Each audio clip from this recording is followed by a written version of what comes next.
Greetings everyone and welcome back to 365 Days of Prog. Today we're going to be reviewing Sudden Dusk by However. Hi, my name's Naomi. I'm an avid progressive rock fan, but I'm a long ways from knowing all the prog albums out there. But this year, I'm gonna give it a try. This is 365 Days of Prog. This band name, however, is such an odd name. I don't feel like it can work because I'll say sentences and I'll say however within them, and however have always been, and it just sounds wrong in a way, but I guess that's a part of the magic of this one. Anyway, here are some of my favorite bits from this album.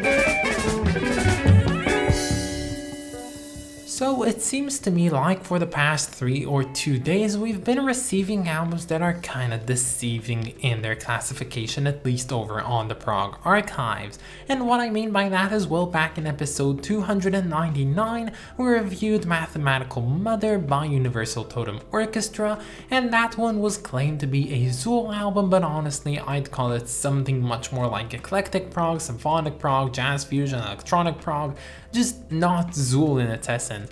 And of course yesterday's album, which is considered to be progressive pop, but the thing is, not that progressive. Very much poppy, pop rock, and that's about it. And well, today's album is kind of the same case as well. However, are considered to be a jazz fusion group. Well, in fact, they're much more rock in opposition. And well, that's at least what I was getting when I listened to this album, and my opinion of this was only cemented with right when this album ended. Spotify decided that the best next thing to play to me, because it was pretty much similar, was of course Henry Cow, so I knew that there was something off over there. But yeah, I don't know why the Prog archives decided to include them into the jazz rock fusion when they're clearly very much avant-garde prog and Rio, but who knows. Anyway, who are However? Well, I don't have a lot of information about this band, seeing as they don't have much said about them on the Prog archives. They don't have a Wikipedia page, they don't have a lot on their own website except for some really nice pictures of them playing.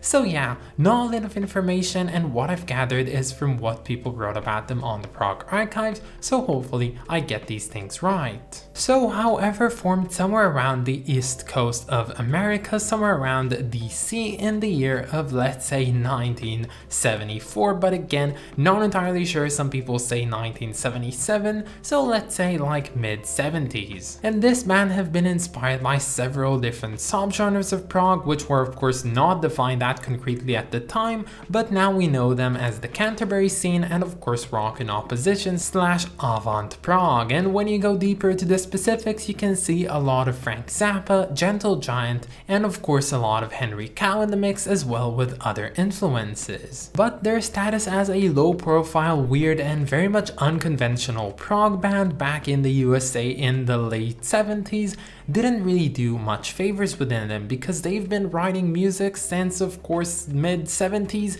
but no record company wanted to release an album of theirs. So throughout the years up until the 80s, these guys have been just performing here and there and writing more and more material, yet they had no recorded material to show for them. But this all changed in 1981 when they finally released their debut album under circumstances which I do not know. I don't know who produced this album, I don't know why it was produced right now in the 80s, and what I definitely know is that the timing was not that good, seeing as they released a very avant prog album in a time where nobody was interested in it. And this debut album called Sudden Dusk, well, as I said, not that successful, but sometime around 1993 it was picked up yet again by the Kinesis record label, which re-released it, did some remastering, put it on CD and added a bonus track, and from this point onwards this album finally got the recognition it's so well deserved. Now personally, when it came time to listen to this one, I just kind of made a vital mistake. You see, usually I can listen to most albums in most times, but sometimes I have to do some research beforehand to see if I'm actually fit to listen to an album at a certain time. And this can be something very much conventional, like a very long Fire Kings album of 2 hours long, and I don't have enough time to dedicate for it in a certain day, or in a different way, I just am not in the mindset to listen to something, much like what happens to me often with the progressive metal albums. And well, getting into this one, I kind of just didn't do any research about it. I was just hitting the play button, hoping for it to be good, not too long and very much, accessible. But I was pretty much wrong. I was in a time where I couldn't devote much time to listen to this one, so I had to stop it in the middle, come back to it a different time, just lose the entire momentum. And again, not a very simple album to get into, seeing as it's very much all over the place. Nevertheless, I finished listening to this one. Even if it was a bit of a fractured listening experience, I can definitely say that the overall experience I had with this one was generally positive. But I must say that even the songs on here that I find myself enjoying, like It's Good Fun or Grandfather Was the Driver, or my personal favorite Louise Sitting on a Chair, were just kinda good, but not that much beyond it. And this album, well, it's an elusive album, at least in my personal opinion. You see, while it is very much avant prog and very Rio in its way, I do find that there is a very fine line between being very experimental for the sake of trying to expand the horizons of music itself, and between just being needlessly odd and absurd for no apparent reason. And whenever I encounter an album like this, I do much like I do with any Henry Cow album or Frank Zappa album. I try and be very critical towards the music, seeing if it is just weird for the sake of being weird, or if there's something more to see on here. And well, this album just kind of zigzagged between the two at times. That sometimes there was some substance that I really liked and enjoyed in it, and the bass for the songs was definitely very good, but at other times I felt like they were just doing some shenanigans with no real reason. And of course, you don't have to have good reasoning for whatever you're doing as long as the music itself is fine, but I did find out that there were a lot of instances on this album which were just kind of redundant and very much stretched, which I didn't have to listen to in order to get their idea, if you will. And again, a classic type of album, just shorten it down, condense it more, find the right parts, and reassemble it back again, it would be better. But of course, it's not a wise thing to say, seeing as this album is one unit, and that's how it should be perceived. But looking at it as a whole, I do believe that this album, by however, should have a bit tried to separate the wheat from the chaff. There is much good on this album, and I think my favorite thing about this one has to be the bass. The bass lines, it is led by the bass played by Peter Pinchito, who does a fantastic job on the instrument. If you're a bassist or you like bass, led albums, this one is definitely for you, even if it's very much complex and interlaced in many ways.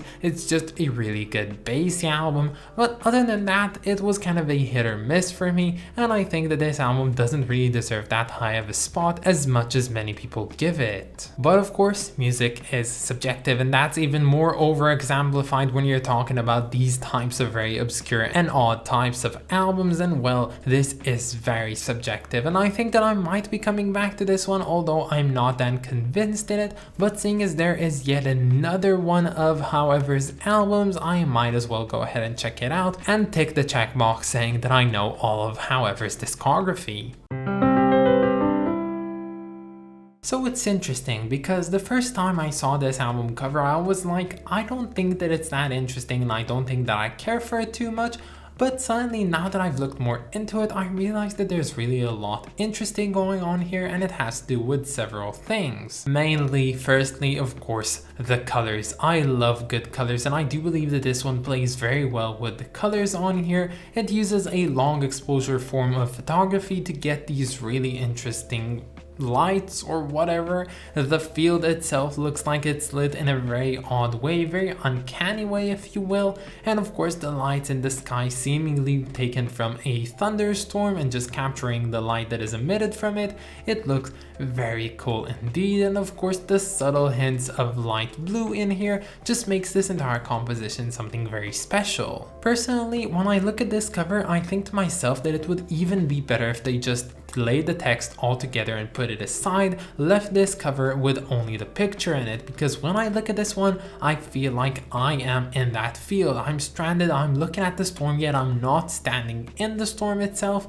and I just kind of feel alone and, I don't know, melancholic in a way, and I do like the fact that it actually makes me feel in a certain way. But all in all, I find that these type of obscure album covers sometimes tend to be so good because they don't have a lot of means to actually create something really well constructed and with a lot of effort put into it, like a lot of Pink Floyd's covers or generally with Hypnosis covers. So this is a very prime example of getting something very surreal out of just sheer reality with some very simple and very neat tricks. So honestly, this album might have received a different rating if it was a different date and I was just listening to it with a different mindset, but for now it's gonna get a fine rating of 7 out of 10. But that's about it guys. I hope that you enjoyed this video and stay tuned for tomorrow because we're gonna be listening to Fields by Fields. Yeah, that's what we're listening to. I of course want to thank my lovely supporters over on Patreon, so thank you so much to Clay Wannerist of Kings and Lindsay Haycox. You guys are just the best, and if any of you want to support me over on Patreon, you can find the link down in the description or in my about page. But that's about it guys, have a wonderful day and I'll catch you all tomorrow. Bye guys.